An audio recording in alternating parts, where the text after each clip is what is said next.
Hello, everybody. It is your Uncle Fish back again for School of Fish Art Stream.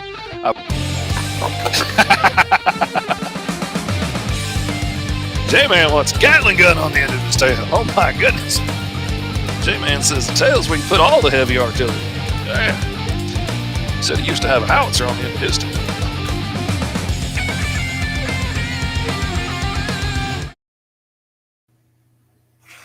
Hello, everybody. It is your ever-loving Uncle Fish back again for School of Fish, just like we are every Tuesday morning publicly at 11 a.m. Eastern Standard Time on all of the Mr. Fish channels on YouTube, Facebook, even on Twitch. And Thursdays at 11 a.m. Eastern Standard Time is for patrons only. So if you want to join my Patreon for as little as $3 a month, you can watch all of the School of Fish goodness. If you want to go for $5 or more, you could get the digital copies of every book I do sent straight to you, or you could get the physical copies of all the books that I put out sent straight to you. And I've worked on, that's not even all the books that I've worked on in the last 5 years. So for like $15, you can get regular printed copies of comics shipped straight to you. That includes shipping and the whole 9 yards. Good morning, Sarah. Glad you are here with us today. Karen's in the house. Son of a bitch. Let's do this. It is time to get up and get at it. And actually, one of our regular viewers is the impetus of today's show, because it was brought to my attention that apparently I haven't clarified in a neat, orderly fashion how and why I use flats for my coloring, and how it saves me time, and how I use them, and how I use select color gamut to make it work. And so we're going to step by step go over the how and the why and all of that today, because we want to make this as easy as possible. Karen says, why is Twitch only letting me chat every 30 seconds? This is annoying. I don't know what to tell you. I don't know anything about Twitch except that I put it on there. That's all I know. Good morning, Katie. Or good afternoon. Glad you're here. Let's see. Let's turn on the chat overlay so we can see the comments pop up as they come. All right. And most of y'all have probably learned like the old school way of coloring, and it's the way that I used to do it. Some people, yay, chat overlay. Some people do a whole bunch of separate layers for all the little pieces of color. That's the way my son does it. That's so many freaking layers. I don't know what to do with it. But let me pull up a page that I'm working on right now from the Sentinels. And now what we could do is I could make a new layer over here for my colors, and I could come in and pick a color and just pick like a generic brownish and color in this whole room so that I know everything is covered. And then I could start plunking in colors where I want, however I want. And I could do it that way, but that takes me a whole lot of time. And then like every time that I want to like say fill in this area here, I would like have to either make a selection, or I would have to come in and select around this, or use the paint bucket fill tool. And I got out of the line, so now I got to go back and fix it, all that stuff. And that's kind of a pain. And what I'm about is all about saving time. What is up, PJ, man? Glad you're here, dude. All right, and let's see. Kyron's saying he gave his butler the day off today. He's only picking up his clothes from the dry cleaners and washing the car. Man, it's nice to have an easy day every once in a while in a butler's life. Now, we could go in and we could do all this, and we could airbrush on this layer, and we could do all those fancy things.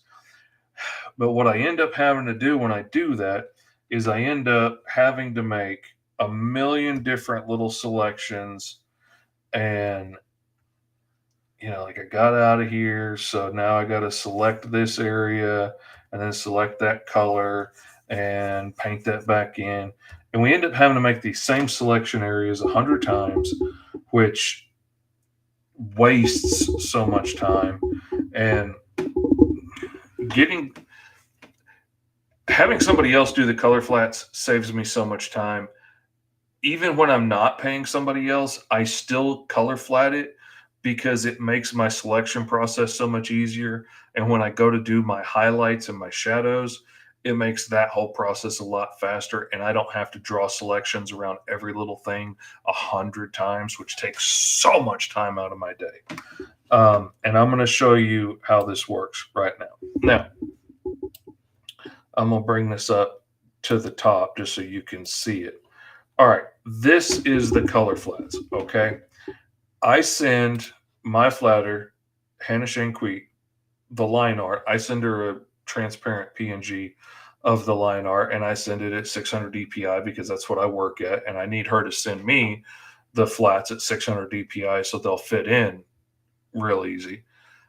Katie says flat saves so much time. I couldn't believe how much it sped things up when I colored some Miss Medusa pages. Oh, absolutely. Like I was planning on my next book back in the day, the next issue of Sentinels that I was working on at the time. I was planning on it taking a month and a half to get it done. And when I hired Shane to flat these pages for me, it sped me up so much I got the book done in 12 days total. And then I had like a month left with nothing to do and I was paid. So that's when I put out Green Zone. Um, and I've continued to use her ever since just because she saves me so much time. There's a funny sound happening. Maybe you're clicking. It sounds like you're squeezing a tin can, making it pop. Hmm. Is it that?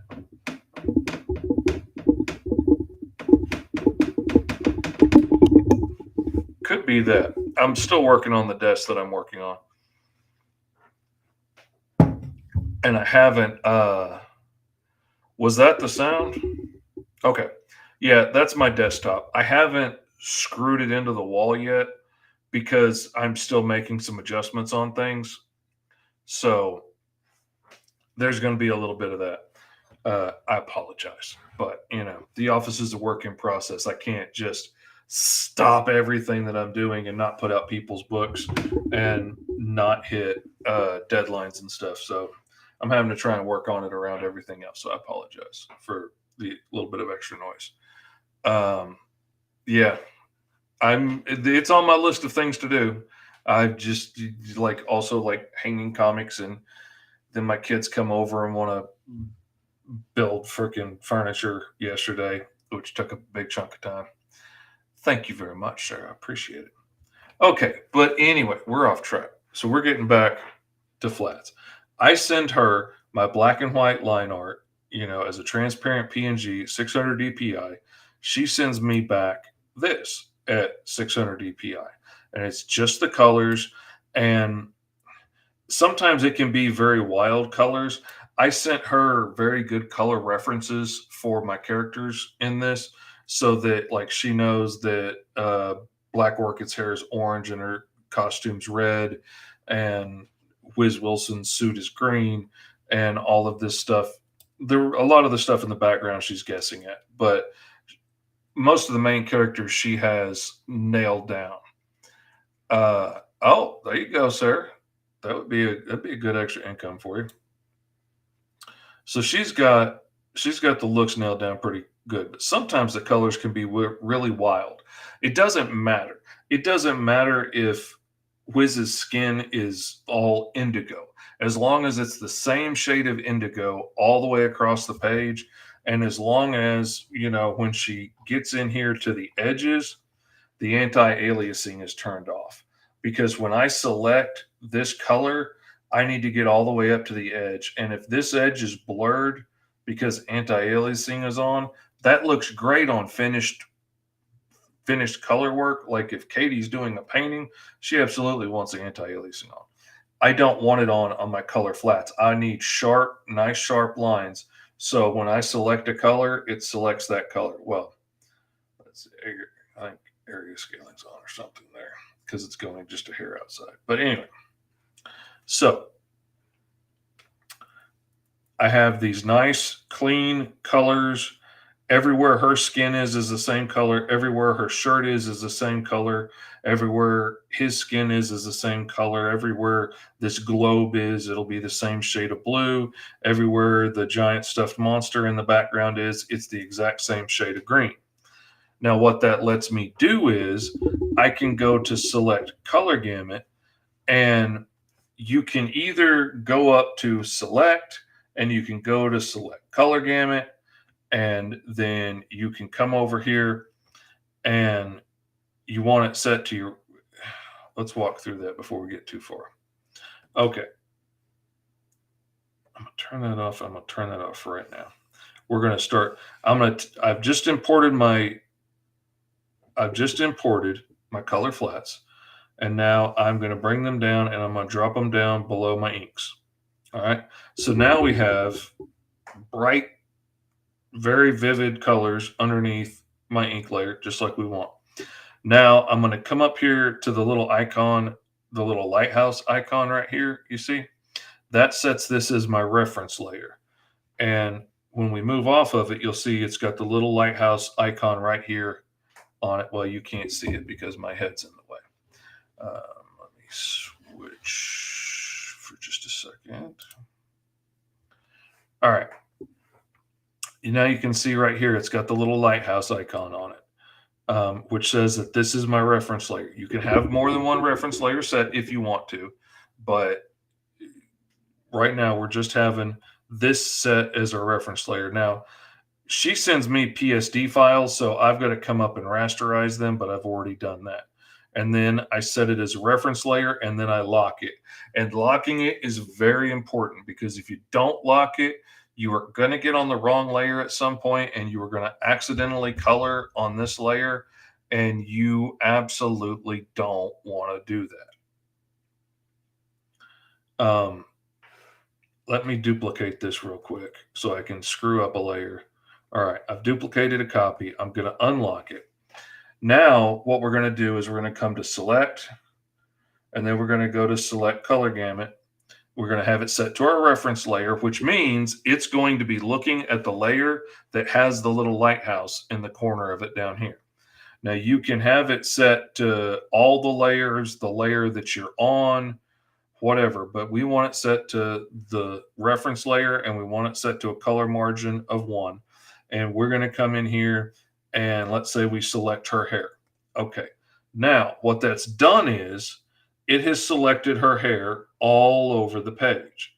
Everywhere her hair, everywhere that color of orange shows up, which hopefully it's only in her hair. Sometimes, depending on your flatter, it might be someplace else too, but hopefully it's just in her hair if they've done their job right.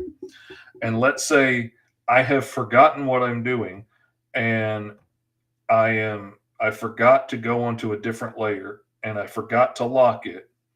And then I come in here with an airbrush and I start painting, some shadow on her hair.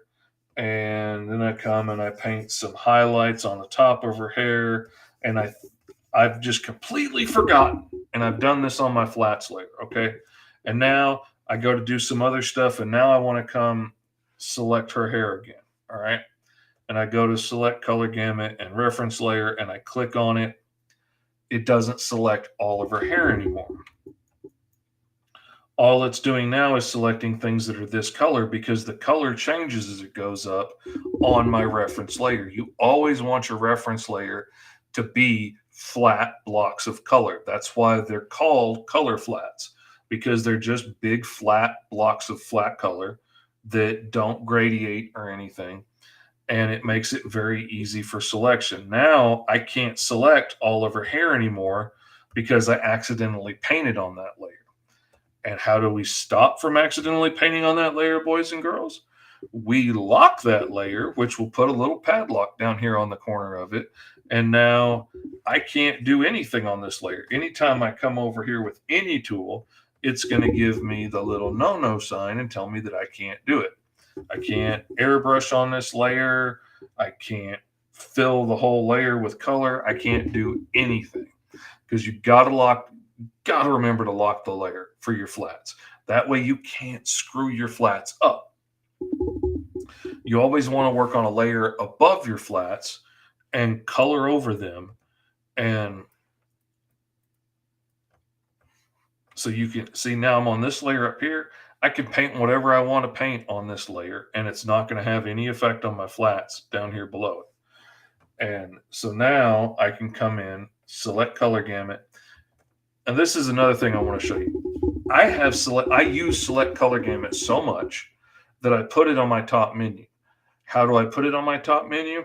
You come up here to the menu bar up here at the top, little toolbar up here. You right click on it, and then you go to command bar settings. And then it has all of your windows here that correspond with all of the little pull downs up here. Like everything that's under file is under file. Everything that's under edit here is under edit here. So we want to go to select, which is where color gamut is. We go to select, and then we go down to select color gamut, and then you can click add, and that will add it to your bar up here. I've already added it, so I don't need to click that. But if you want to do it like I do it, then you could click add, and you'll have select color gamut. It'll be at the end of your list. So however you've put things on there, it'll be in the order you put them on. I just went back and redid some of this on this computer so that it would match the way it was on my other computer. I had to delete a couple of these and put them back so they'd be in the same order that they are on my tablet, because that's what I'm used to working with now. So I've got select color gamut, and then I've got flip horizontal, which just flips my view. It doesn't actually flip the page.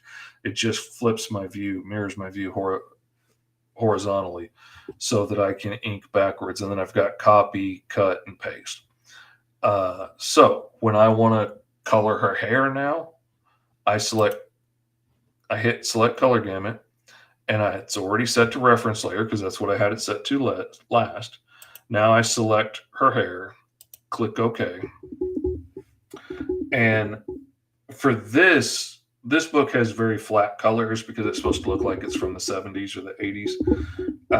So I'm going to select the color that I know her hair is, and then I'm going to hit the little paint bucket tool, and it did not do that right. Let's see, what did it do wrong? That's not the right orange, that's why. And then I'm going to select paint. Now, it doesn't look that different because the color she picked was very close. But let's say now I want to go in and I want to airbrush some shadows on. I don't on this book. But if I did, I could come in and I could airbrush where I want shadows. And then I could pick a lighter color and I could highlight. But I'm on this separate layer from my flats right here. So now I can deselect, I can go do a whole bunch of other stuff. And then when I come back and hit select color gamut and I click her hair, now it still selects the whole thing because my flat layer is locked. My reference layer is locked. I can't mess it up because it's locked. And it's always going to refer back to that layer, not the layer I'm working on, because I have it set to reference layer up here.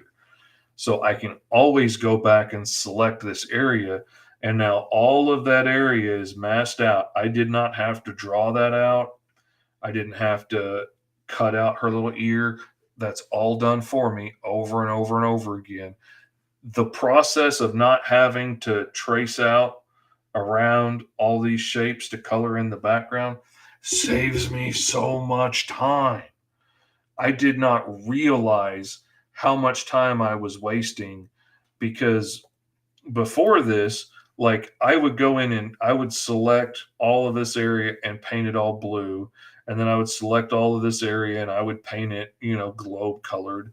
And then I would go back and select this area and I would paint it, a highlight color. And then I would go back and select some of these areas and I would put a little shadow on them. And then I go back and draw a selection around some. I don't have to do that. I can just hit select color gamut and boom, that stripe is selected that quickly. I don't have to get my selection tool and draw that out and then fix the parts that I messed up because my hand was too shaky. I just select color gamut and it's selected. That saves so much freaking time. I cannot testify to how much time that saves. You absolutely want to be doing it that way. Now I'm just undoing the shadows that I painted on her hair and the highlights because this book doesn't need that because that's not the way this book is colored. Um, and because she had such good color references for some of the characters, sometimes when I color things, it's not a super dramatic, obvious change. It's not always going to be like, night and day, like some things will be.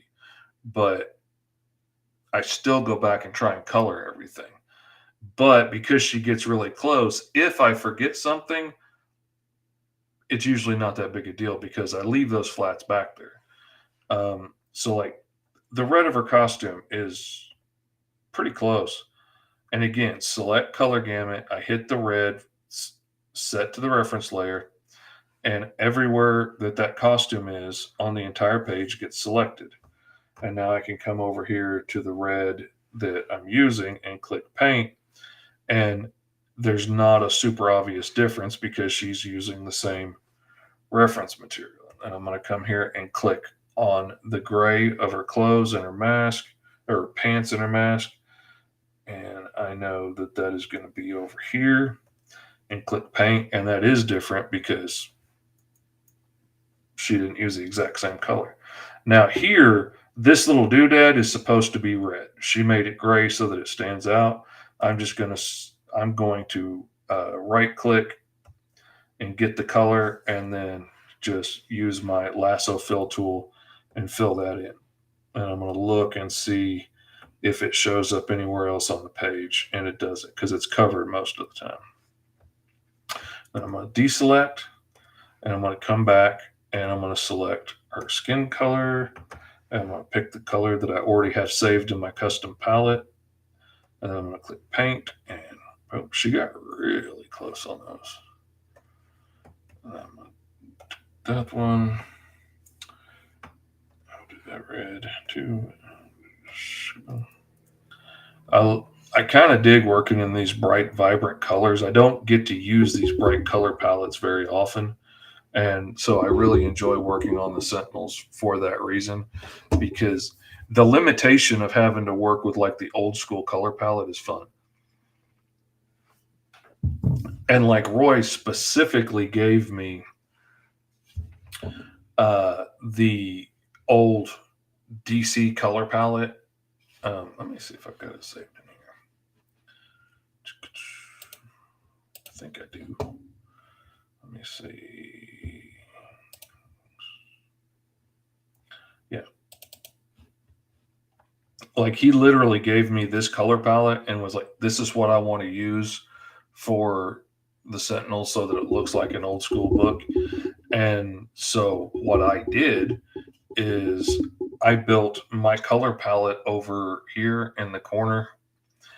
I built it largely straight off of this. I just like right clicked and then made that a color, and right clicked and made that a color, and went down.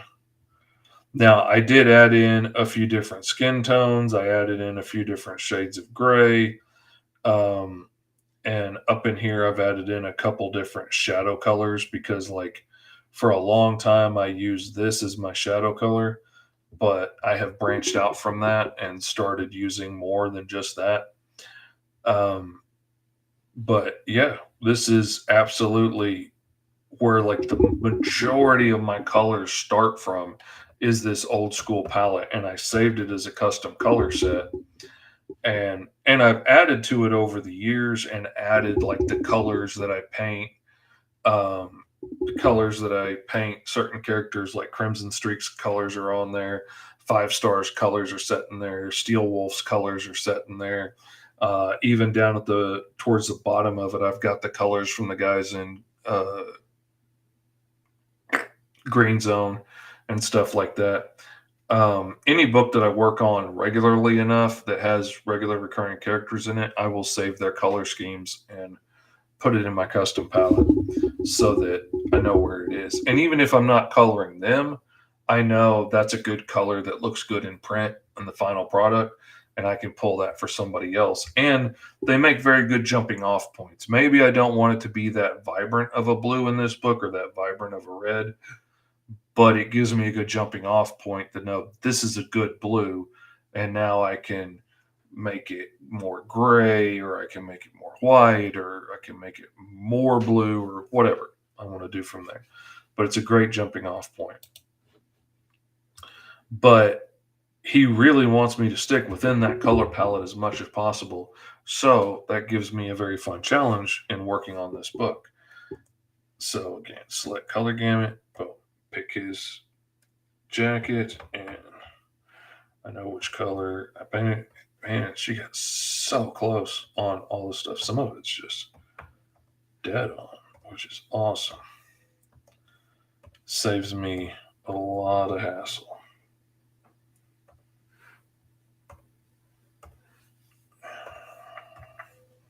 And then it's just the same thing over and over again. Select color gamut, paint it, select color gamut, select everywhere his skin is on the page gets selected, and then grab that skin color and plunk it in.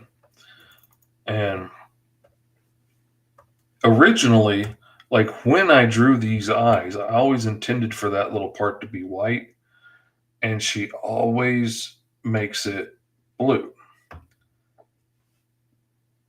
It's very clearly the highlight of the eye, but it does kind of work that way. Like it usually looks decent. So I've just started coloring it in, which I would have left it white, but that's the way she did it, and it kind of works that way.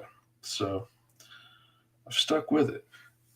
Now I am going to open a couple of my proof pages from earlier, which are, low resolution, but they'll give me a good reference to be able to pull from for what colors I used on some of these characters. So, it's not the same 600 DPI that I'm used to working at, but because the colors are flat, if I really need to know, like, what color did I use on Dr. Quantum's suit here, I can right click and get it, and then come over and paint that on my page. Let me make sure that, yep, that was the same. And I got the right yellow for there. Double checking that I picked the right yellow for his hair. And there is, I need to pull up my reference. I need to pull up my script. That's what I need to do, because he's got a picture in there. And Roy is really good about adding pictures and stuff and references in the script so that I know what something looked like in another issue. Most of the time I drew it, but every once in a while it's something that somebody else drew for something else, or something that showed up in a handbook or something like that before, and we want to keep it looking consistent. So let me pull up Roy Johnson, Sentinels, script, and close that out. And let's move this over here so I can see what I'm doing over there. And we're going to scroll down until we get to this image of the, oh no, we got to go up because it saved where I was, and I was on the last couple of pages inking. Last I was looking at the script. So I got to go back up until we get to these pages that have the references in them that show us what this room looks like. Okay. All right.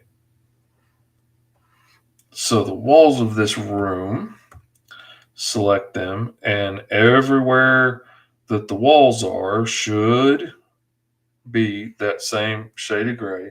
And in my reference material, it's a a very light beige. So I'm going to go to that skin tone, and then I'm going to lighten it and gray it just a touch because I don't want it to get confused for their skin. I don't want it to be close enough to their skin tone that you can't tell where one stops and the other begins.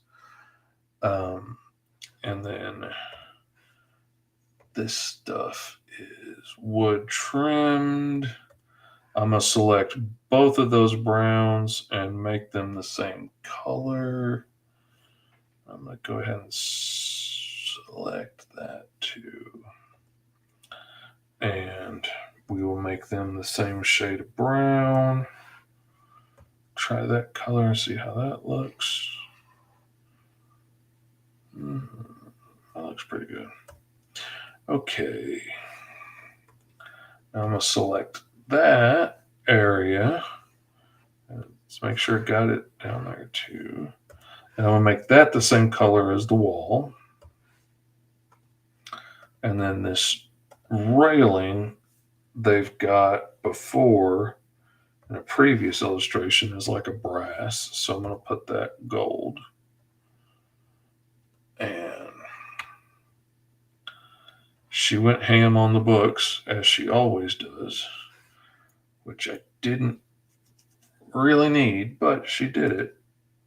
Whoops, I forgot to click select color gamut. Now, because I have this little central paint dropper tool, the add to selection tool is selected, I can just keep clicking colors and it will keep adding to my selection. The only problem is you got to be careful because like she used the same gray color for these books that she used for Cyberilla's little stash there. So I have to be careful about things like that. And in my reference, they are green, like a pale green, but we don't really have that color in the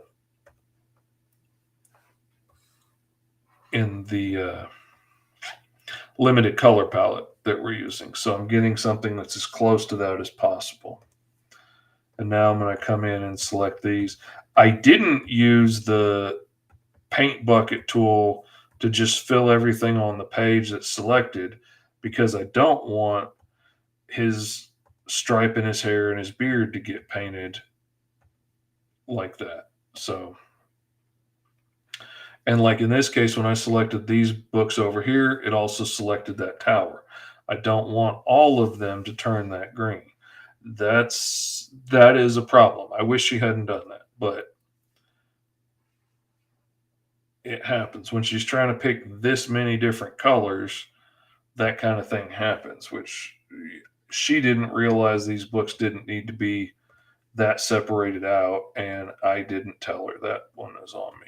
I should have told her, but even when I tell her, she still tends to make it more complicated than it has to be sometimes. But that's, yeah, I think it's kind of like me when I get to doing stuff in perspective and I just get lost in all the little details and I forget that I'm going to end up covering up a lot of this image that I'm drawing with characters and explosions in the foreground, and I'm drawing light switches and stuff in perspective in the background because I'm just having fun drawing the details. Click OK. Now I have my selection. And I just forget what I'm doing, and then I end up wasting a lot of time that didn't have to be spent doing that.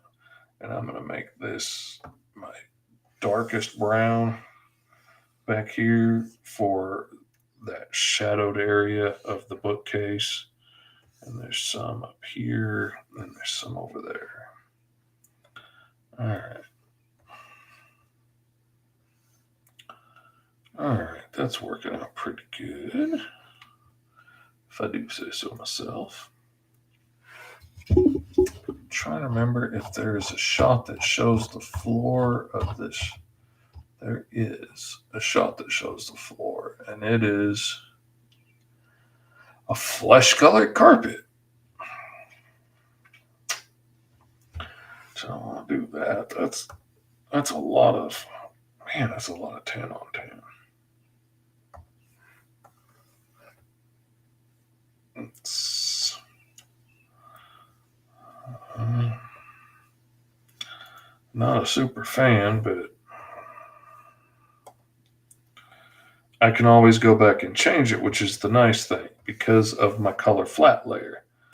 And even if I painted this with all kind of textures and stuff for carpet, I can always go back and select color gamut, use my reference layer, which is my flats that are locked so I can't mess them up, and select on it and get that whole area selected again and paint it something else later if I want to. Or paint it something else on another layer if I want to, so that it doesn't, mess that up. Okay. All right. There is something to decide. The stairs coming down, I don't think they show in my reference photo that I have. I can either make them the same color as the carpeting, I can make them the same color as the woodwork. Flesh colored carpet sounds like a Hannibal Lecter thing. Absolutely does. All right.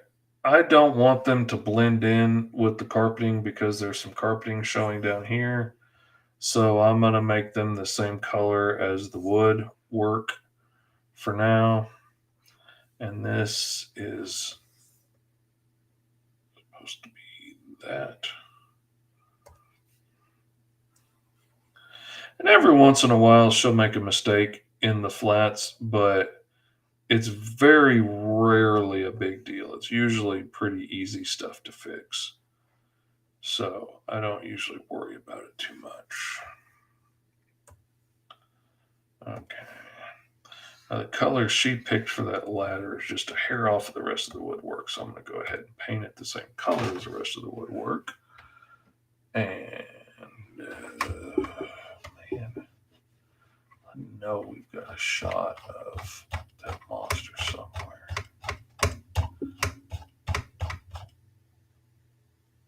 Okay, he's purple. I knew there was. I knew he wasn't green.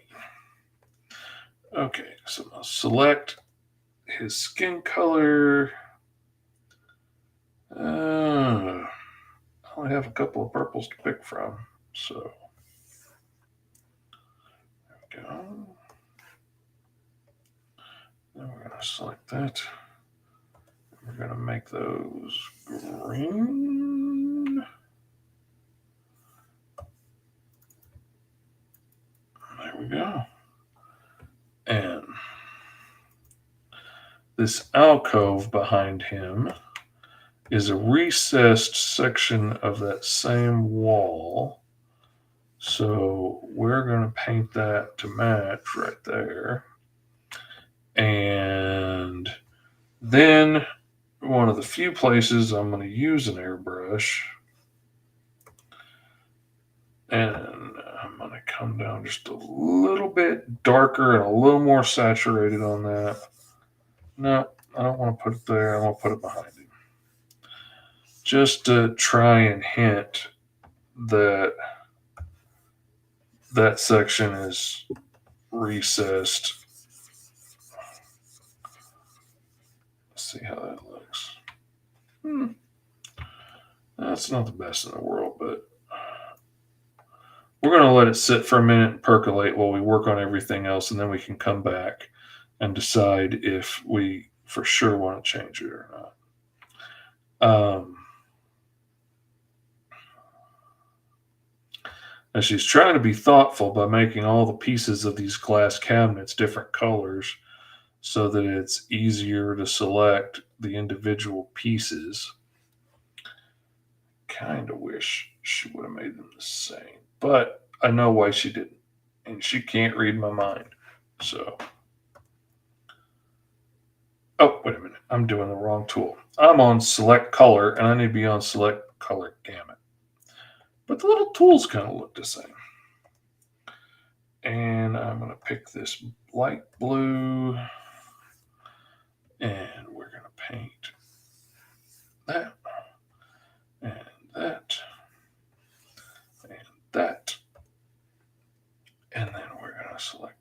color. And we're going to go a little bit darker blue. That's awful blue.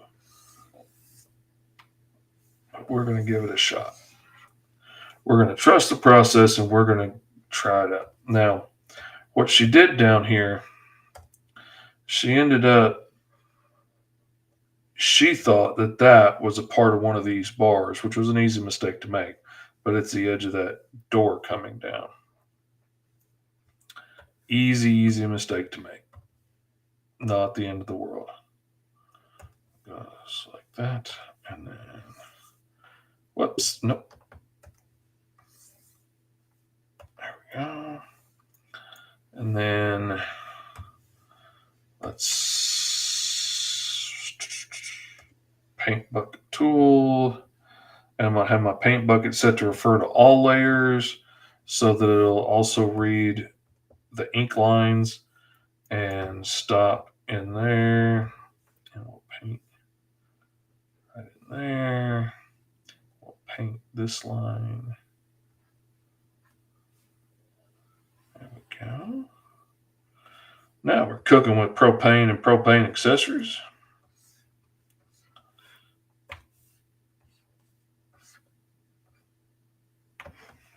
Now I have my paint bucket tool set to refer to multiple. I can also have it set to just refer to the reference layer, and it will do a very similar thing, and it'll use the reference layer as the edges that it goes to. That's my purse. I don't know you.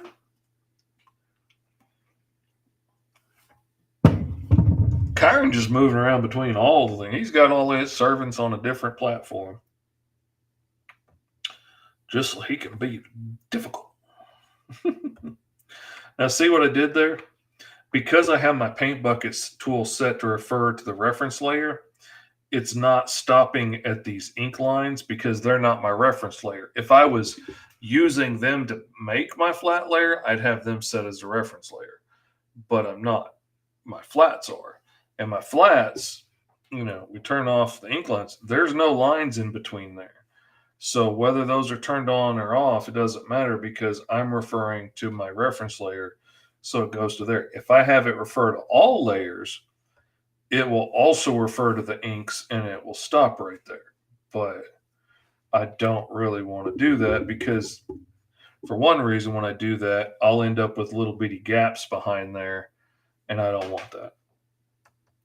Just because you never know what I'm going to do down the road. I've learned my lesson enough times. You want to keep it consistent.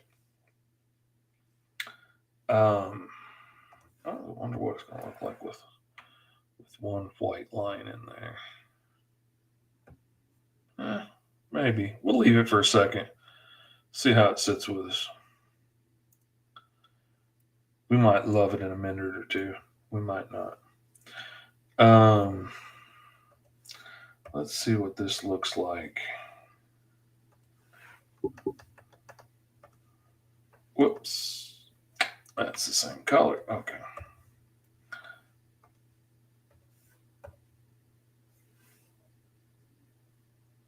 Because I kind of want these guys to be dark for now. They're going to be important in a later shot, but I kind of want them in the background, not really standing out yet. And see, I think this just stands out too much.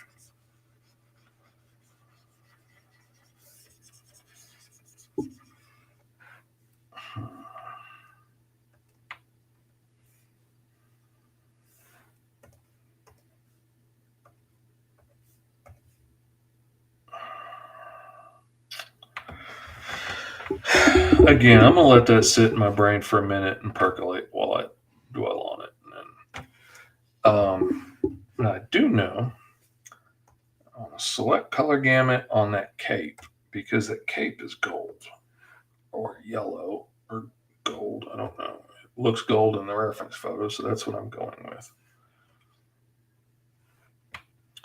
And but it's not blue, so I select color gamut and grabbed that cape and painted it blue. Now I'm going to come get that. I'm going to go a little bit redder and a little bit darker and more saturated. And I'm going to paint the inside of it a different color just so it gives me some more contrast in future images of it. Because this cape shows up a lot later in the book with him wearing it, and I want to give myself as many options with the coloring as I can. I was working on my Four Tails YouTube channel, finally done with it, so I switched over to this one. Oh, well, look at you go. Kyron out there being a big dog, having all of the channels, the YouTubes and whatnots and the Twitchers.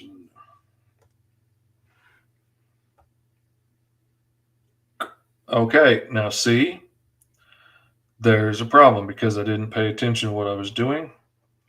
And she used, not only did she use that same color gray on those books and his hair, but it's also the same color gray on these dummies. And I don't want that. So I'm going to undo, and I'm going to come in with my lasso tool. I'm going to select color gamut. I'm going to grab it again, and it's grabbing everything. But I'm going to use my lasso fill and just fill the parts that I want filled and not let it get his hair and stuff.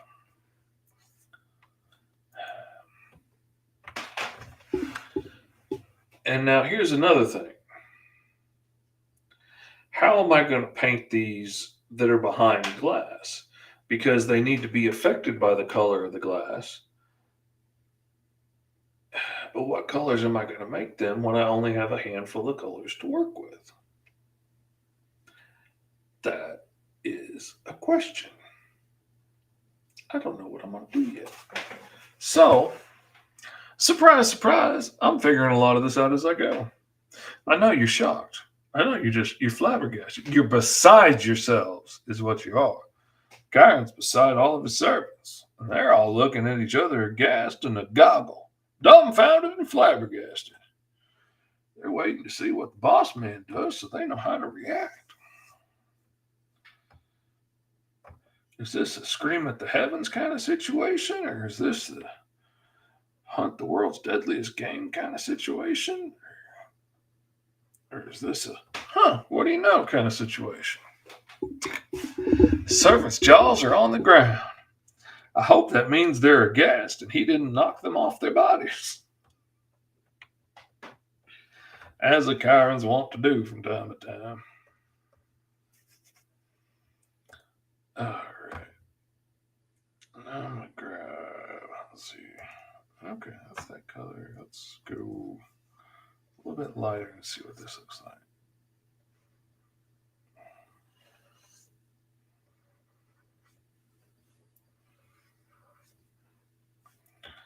Because this is like old school coloring on this,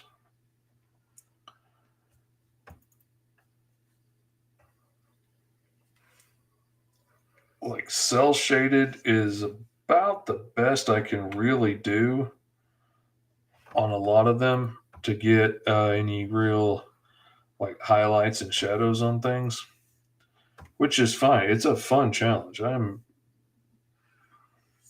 I have really enjoyed learning to work within the restrictions of what the old school guys had to work with. That's too much on those. They don't need that. But this one where the cabinet's open can use some highlight and some shadow. So, and this dude in the background is just a big golden statue. He didn't need all these colors. So we're going to select all of those parts, and we're going to give a once over on the page to see like his buttons on his jacket got selected too. So we don't want that. So I'm not going to use the paint bucket.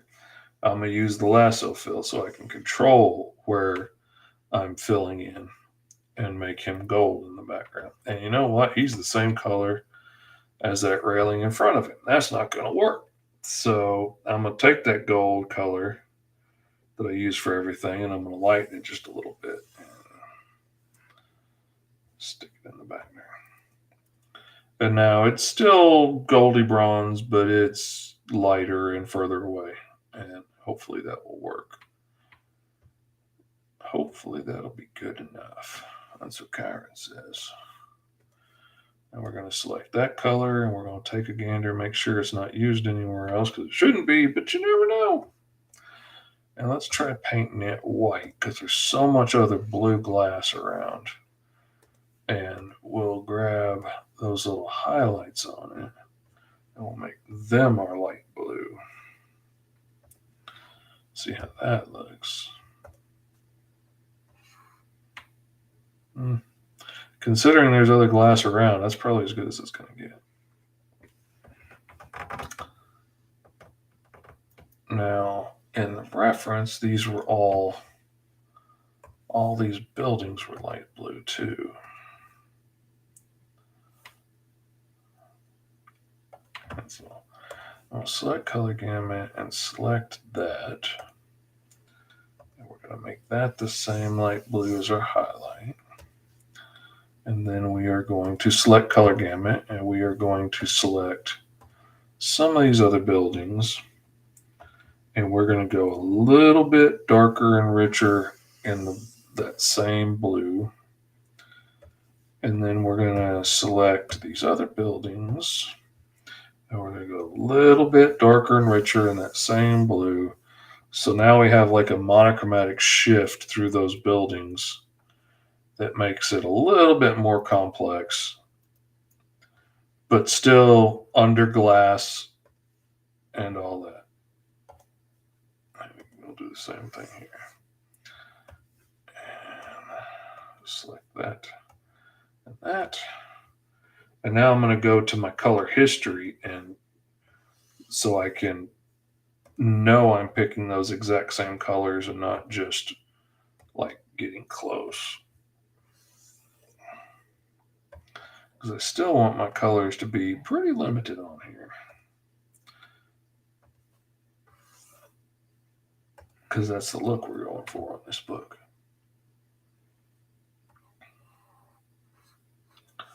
Okay, you can't see it there, but you can see it here. Gonna color the little box, little computer table that's keeping these guys alive inside their dome city, not a bottle city. Because that would be too on the nose.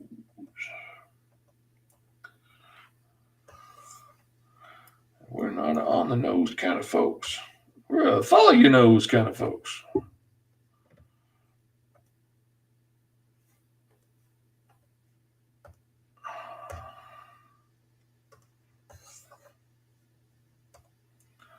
right, there we go.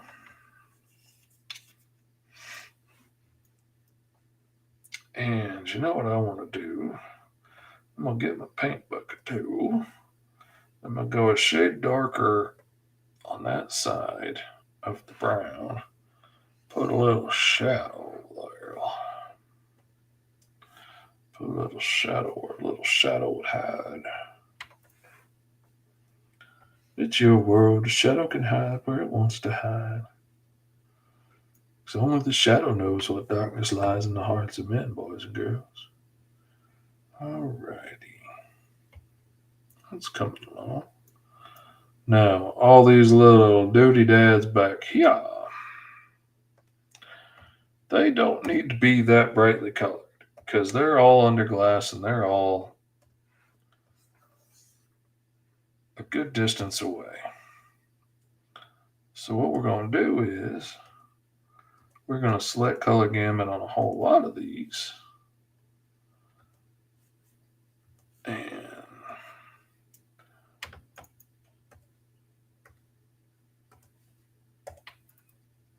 we're going to do the same thing we did under glass on the other one.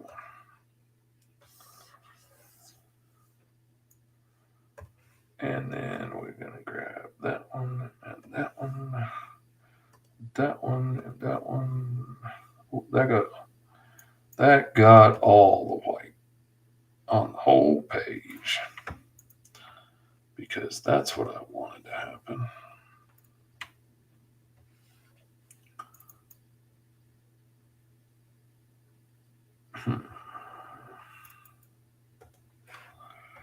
All right. Okay, let's go lighter.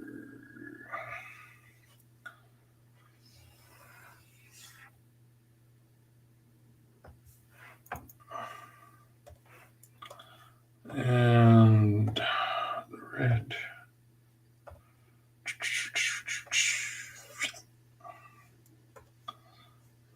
Cancel. You got to deselect whatever you had selected before you go to select color gamut, or it's never going to work right. Which I have to reteach myself the hard way over and over and over and over and over and over again. Because I just can't seem to learn it the first time. Because that would be too easy. Nope, that's not enough color difference. There we go. We'll do that. And we will select that and that. And we will give that color. There we go. The magic maracas are now colored. Everything is colored and under glass. I don't like that dumb. It doesn't look like a dummy. It looks like a mask. So let's go brighter. Let's try this one. That's basically the same color. Let's go a little bit lighter. There we go. That looks a little bit more like a dummy head. All right, that's coming along. Kind of thinking we probably need to do a very similar thing to the stuff in these cabinets over here. I'm going to try something first. I'm going to grab that. And again, the suit's tan. Go figure. And a lot of these characters, like this is straight up a public domain character. This is like the Unknown Soldier. So, like, he's not just picking, like, he was wearing a regulation army outfit.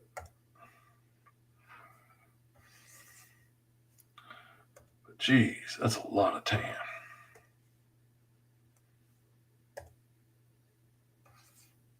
Go ahead and make that buckle gold. Make that strap. The tan of the uniform. And we'll make this a little darker brown so that it stands out.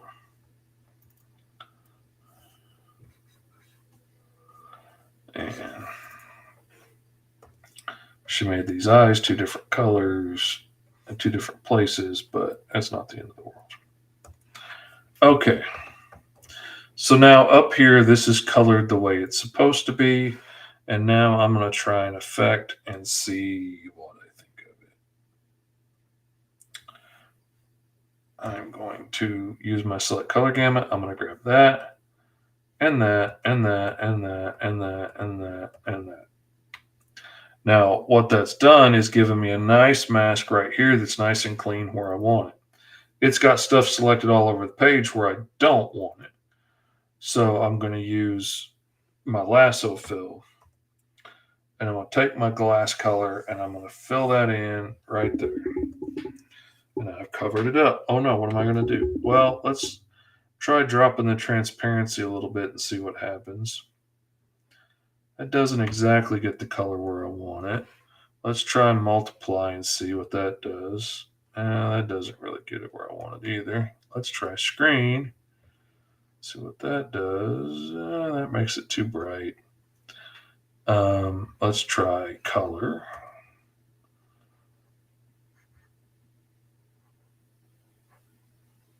That's a little bit closer to what I want, but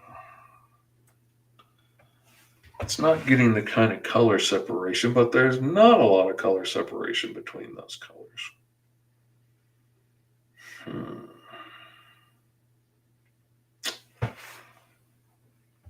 There may not be an Easy answer. I may just have to go color them differently. I was just hoping to save myself the hassle.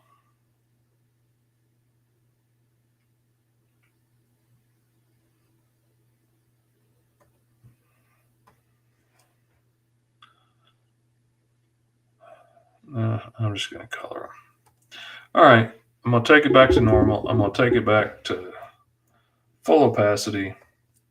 I'm going to select this area, and starting from here, if that's, say, white, and come down to about here for that gold color, and the brown is down about here. And I'm going to go ahead, I can't do that, and select those parts that I want to be that same brown here, even though it's blue. You get what I'm going for. Nope, those aren't the same color. Select color gamut. I'm going to select his suit and his hat because they are the same color. And I know those flesh tones are way up here. I'm going to be way up here in the blue. And yeah, that's pretty much what it would look like. I'm going to brighten it a little bit just for my own enjoyment. Nope. That's not what I wanted. I'm going to grab that. And we're going to make it the same blue as that, which is too close to the other one. So I'm going to grab that again, and I'm going to select that color, and I know I want to be further away from that over here in the drab. There we go. That's a pretty good approximation for what they would look like under glass. So in comic book physics. So that's what we're going to do. And now we're going to select this area, and I'm going to take that color and I'm going to darken a little bit, but not as dark as the top. And just put a little shadow back there behind them so that there's a back wall, but that's a little bit too dark, I think. There we go. I like that better. All right, now it shows that case is three-dimensional once she's opened it. And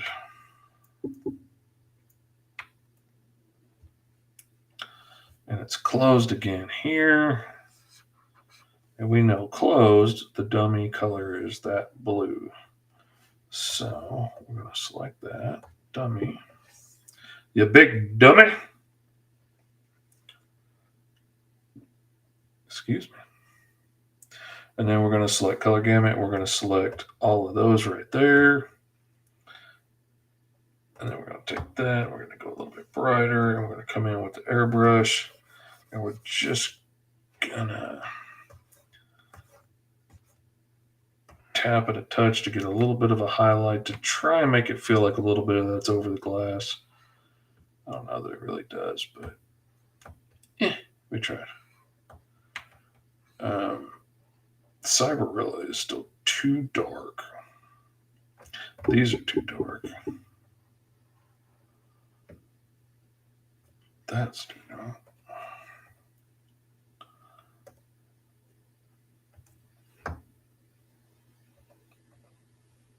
Let's see what that looks like there. All right, that's a little better. Go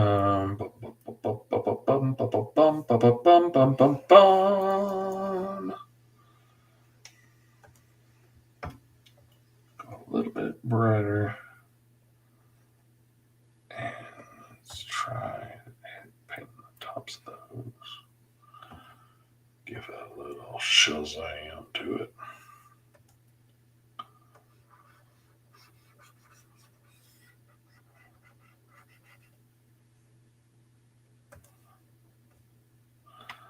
Alrighty. Oh. If that's the color in the inside of a doorway, then we need to color that too, because that's the inside of a doorway right beside that statue there. All right, we're getting there. We just need to figure out what we're going to do with old Cyberilla back there in the background, because he's way too dark, he's jumping out into the foreground. And that is unacceptable for a cybernetic gorilla around these parts. Can't stand for that. Let your cybernetic gorillas get away with it once. I think they can get away with it all the time.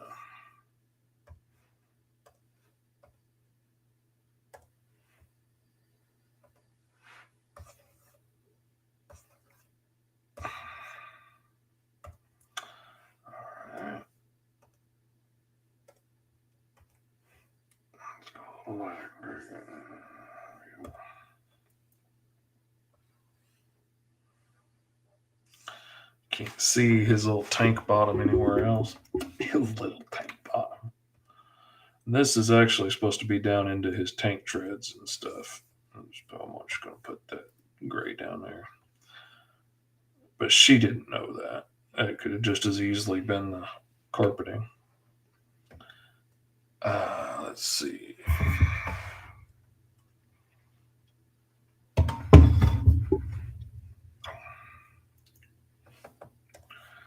He's been gray before. I tend to do it kind of purplish, but this is also like old school Cyberilla.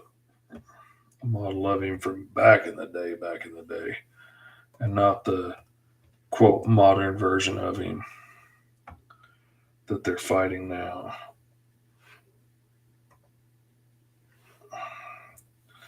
Used to be a little darker, but there we go. I mean, that definitely fades him back more into the background and not quite as jumping out, but that red of his eye is still so bright. Let's see, is that just his eye?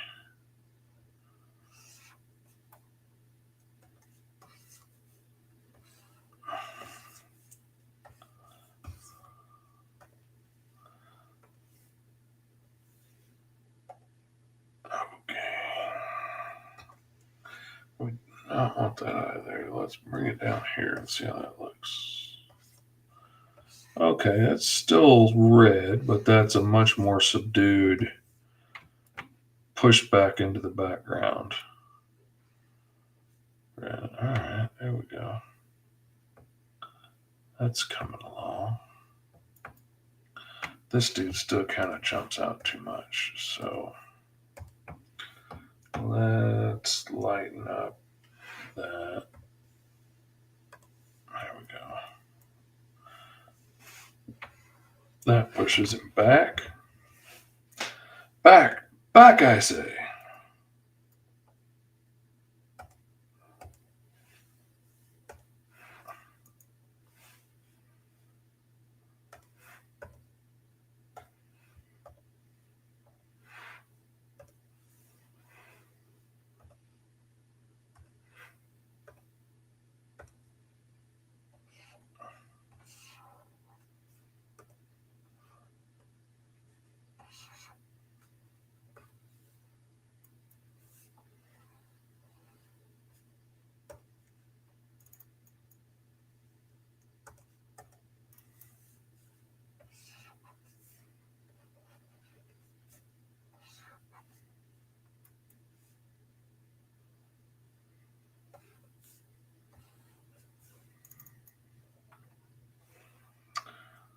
Alrighty, gonna do the same thing here again. We're gonna grab that color and we're gonna get on the lasso fill tool. And then we are going to get this guy. And we're going to go back into our grayish blues. Give that a Shamil. And that a Shamaso.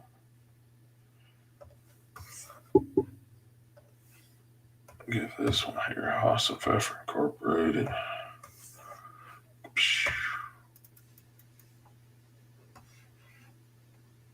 All right, and we are just about done with this page. I'm going to add a few highlights and stuff, but they're not going to be my normal like airbrushed on a highlight layer highlights. They're going to be picking a color and drawing a highlight in because these are old school comics, and that's the way the highlights were done. But like, instead of having to like take my selection tool and draw a tedious selection around here so that I get that edge, all I have to do is select her skin. Every place her skin is selected gets selected. And then I can come in and pick the light yellow that I'm going to use, my lasso fill tool, and now I just have to draw one side of that highlight, and boom, it's done.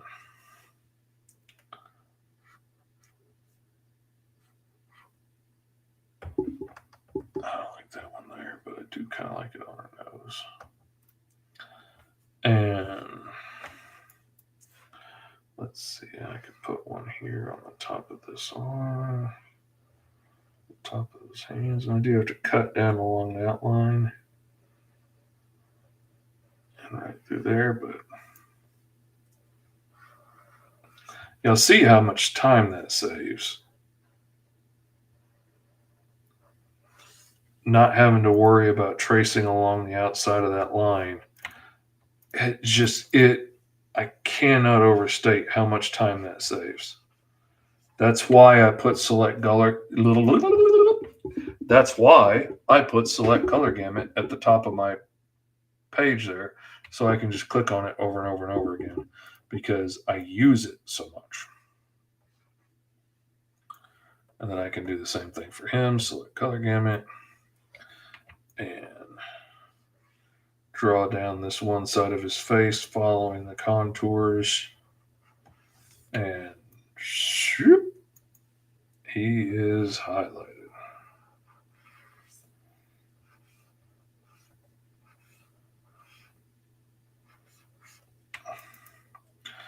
And that is literally how I will do all the highlights in this book, because this is, again, going for that old school look, and that is how they did a lot of these. They didn't have multiply layers and all that stuff. They had a handful of colors of ink that they could use, and they had to make that work.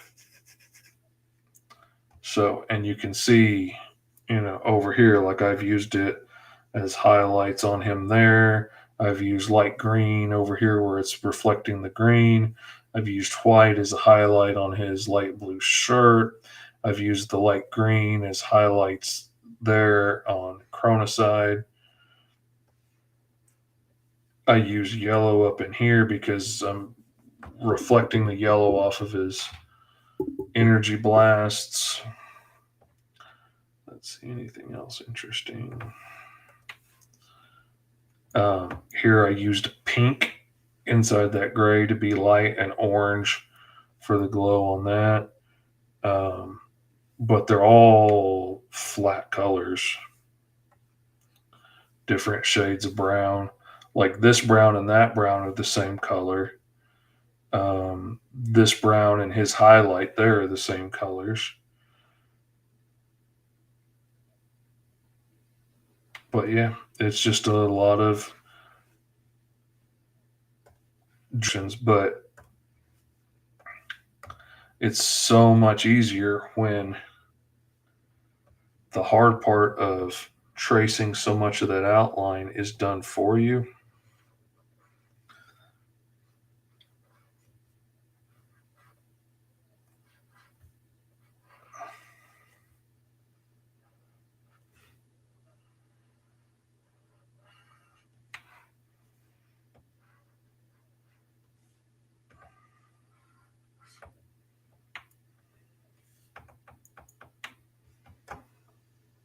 Let's see what orange looks like here. Whoops. Select color gamut, get her tunic. Let's try putting a little orange down the side, see what that looks like. That works. I don't want to get it too close to her hair, but that works. So let's see if I want to put any, maybe some here.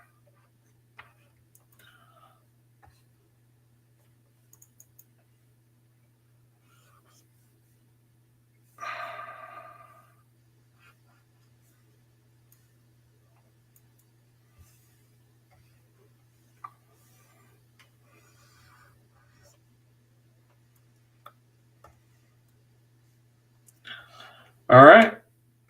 But that's the basics of it. Hopefully, I helped y'all understand a little bit about how the color flat saved me time and how the select color gamut tool works with that. Um, Now, if I wanted to use it differently, let's say, okay, I'm on this layer here that I've added all my colors to and I added all my little highlights on. If I wanted to select all of that, I could say select the layer I'm on, the selected layer, and click the highlights, and it'll grab everywhere that highlight is. If I wanted to do that, and maybe I do for some reason, you can do that. You can go to the layer, the selected layer that you're on, or if, let's see, reset that. If I wanted to just select her tunic, but not the area that that orange is in, I could select that. But for some reason, it's grabbed a whole bunch of other stuff. I don't know why I did that, but anyway. Oh, that's why. That's why it did that because on that layer, her tunic's not painted. I was on a different layer. Anyway, you can do a lot of cool stuff with it, and we'll touch on it again, and I'll show you more about how it works later. But I really wanted to drive home the fact of how it works with the color flats and how it saves me so much time in what I'm doing. And I hope I helped with that. I hope you guys have a wonderful day.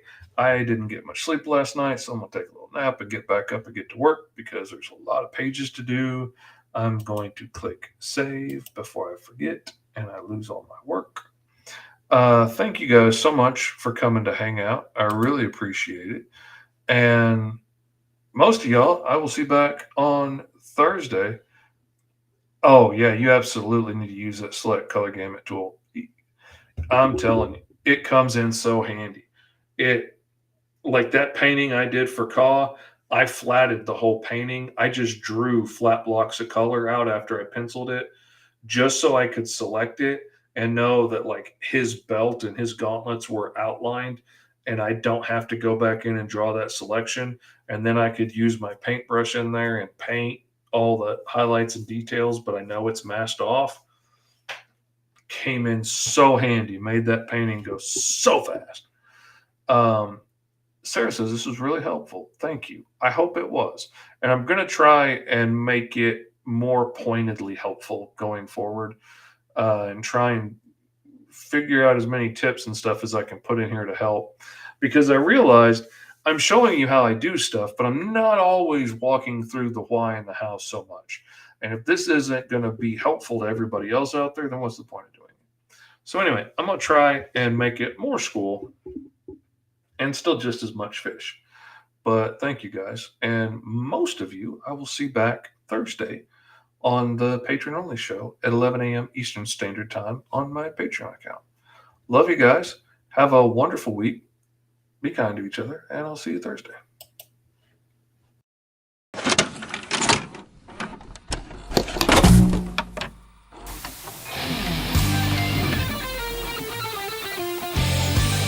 Hello, everybody. It is your Uncle Fish back again for School of Fish Art Stream.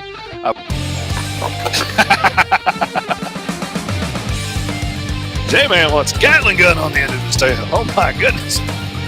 J-Man says the tail's where you put all the heavy artillery. Yeah. He said he used to have a howitzer on the end of his tail.